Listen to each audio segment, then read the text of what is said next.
Shalom bien-aimés dans le Seigneur, nous continuons avec notre méditation sur le thème « Quand la manne cesse », deuxième partie.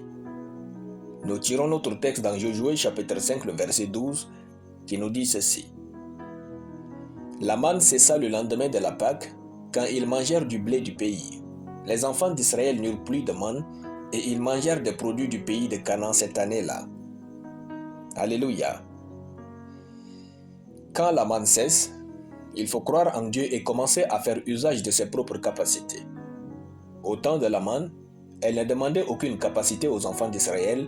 Lorsqu'elle a cessé, il a fallu qu'ils préparèrent eux-mêmes à manger.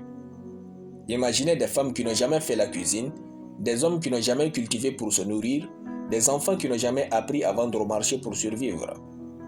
Dieu a rompu la manne pour les amener à utiliser leurs capacités. Frères et sœurs, il y a des bénédictions qui occultent nos capacités. Quand votre manne cesse, c'est qu'il est temps de regarder en vous et d'utiliser vos capacités pour vivre. Nos capacités sont nos plus grandes bénédictions. Si votre commerce de tomates qui marchait si bien fait faillite, regardez si vous pouvez réussir dans les friperies. Regardez toujours à ce que vous pouvez faire d'autre pour réussir.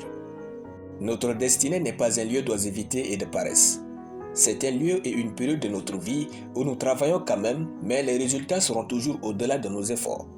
Nos capacités d'aujourd'hui sont un indicateur du genre de destinée que Dieu nous réserve. Ces Israélites étaient éleveurs et dans leur pays de destinée, ils y coulent le lait.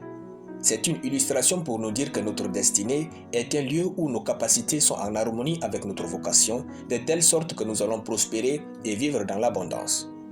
Quand la manne cesse, c'est que le lait est prêt à couler, alors trayez vos bœufs qui sont vos capacités. N'arrêtez jamais de prospérer.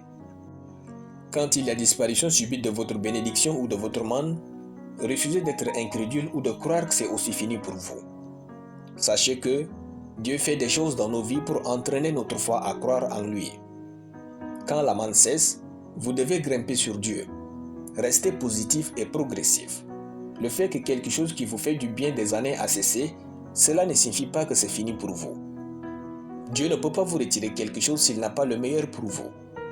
Dieu ne peut pas vous faire perdre quelque chose s'il n'est pas prêt à vous donner le meilleur de ce que vous aviez. Quand votre manne cesse, soyez remplis de joie. Alléluia. Nous allons prier. Merci tendre Père pour ta parole. Je déclare que je suis productif au maximum de mes capacités et de mon potentiel au nom de Jésus-Christ. Amen. La lecture biblique en une année, Ézéchiel chapitre 16 à Ézéchiel chapitre 20.